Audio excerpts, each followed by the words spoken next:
Hey, what's up, lightboltjoe here. Today we are going to discuss the brand new 2023 Disney Plus original film, Wendy and Peter. No, Peter Pan and Wendy. There we go.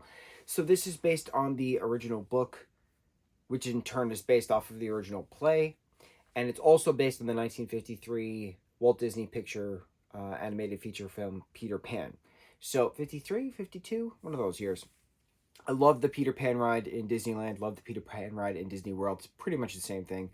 It's had some changes over the years with the Mermaid Lagoon and uh, the indigenous people part of it for not stereotyping as the decades have gone on and in a culturally appropriate manner. So Tiger Lily is this badass female warrior in this iteration, and it's very it's very much a Wendy story alongside Peter Pan. So we get a lot of backstory to this too. And I've never read the original book. I have to read the original book, um, again, which is based on the play, but there's so much backstory brought into this particular iteration, and it's very interesting. So overall, I thought it was long. It could have shaved like 15 minutes. I think it would have been fine.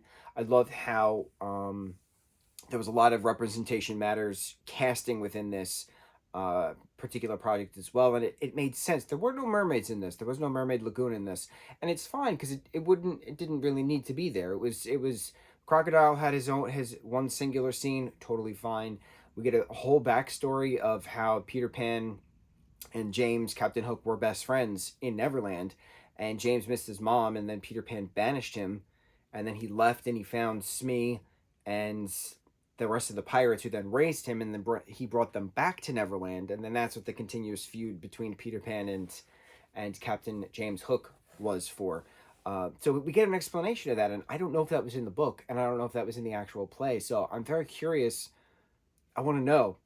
We've seen so many different iterations of Peter Pan before, in different stage versions and uh, different film versions, different companies. Peter Pan is public domain, I believe, the character itself, not the Disney iteration that came out in the 50s, but we've seen blonde Peter Pans, we've seen redheaded Peter Pans, we've seen now this new Peter Pan, whose name I don't know. He is brown haired. I also like that they gave Jude Law, who played Captain Hook in this, heterochromia. So he had his left eye was blue, and his right eye was brown. And I was like, that's so cool. It's another neat little trait. It was very dramatic. It was very dramatic. It was very gut wrenching. Makes you questions. What does it mean to grow up? Is it okay to grow up? Should you grow up? Is growing up the best adventure? Is dying the best adventure of them all? Like, things, right? Peter Pan dies in this film, and then he's brought back to life by Tiger Lily, and doesn't have his magic. And how does he, how can he face the next adventure without magic? Well, with his friends, of course.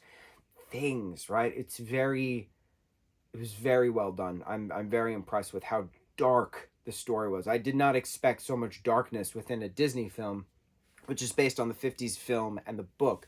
And the 50s the 50s film inspiration, the cartoon redheaded Peter Pan we all know and love, that a lot of the songs were just used as score, as music throughout. So there was some singing through this, not a lot. There was a sea shanty from the Pirates.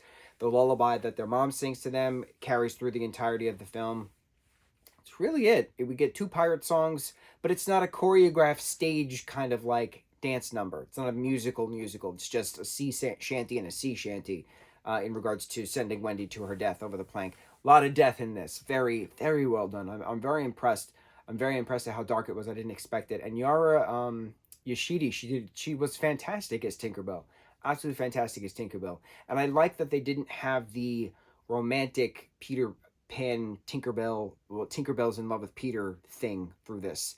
So that was the thing I noticed wasn't in this. The Mermaid Lagoon wasn't in this. The stereotyping of indigenous people was not in this. I thought this was handled very well done. There was a kid casted who had Down syndrome, who's one of the main Lost Boys. So it's just really cool to have a modern take on a Victorian story taking place in Victorian England, and then Neverland as well. Another thing that I really loved, and I couldn't believe the amount of emotion that was bubbling up inside of me.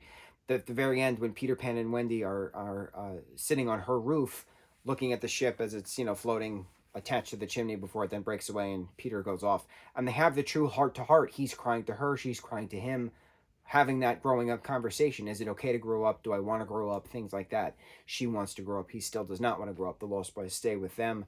He and Tink go back to Neverland to go, fight James another day. But he apologizes to James. Another step of growing up. But it's just so cool. And then having the other backstory of the Darlings living in the house where Peter's family used to live. And that's why he would always come to that house. That's why he would always listen to the stories that their mom would tell of Peter Pan, the legend of Peter Pan, because he lived there, and he loved hearing the bedtime stories. He loved hearing the lullaby song to go to sleep because he lived there, and he wanted to go back because he himself was subconsciously missing his mom, didn't want to admit it. Having his name carved in the brick on the chimney, and then Wendy carving her name under that, Peter Pan and Wendy, which is the title of the film. Bro, I freaked out. I thought it was very well done. I'm very impressed with how it was done. It's not a remake. It's not a reboot. It's just another iteration of Peter Pan. We get these at least at once every 5 years, and here we are at the next once every 5 year bit. Disney circled back. We have a Peter Pan and Wendy. I liked how it was very Wendy focused in this, very girl power kind of a thing. I really liked it. Yeah. On to the next review. Mucho mahalo.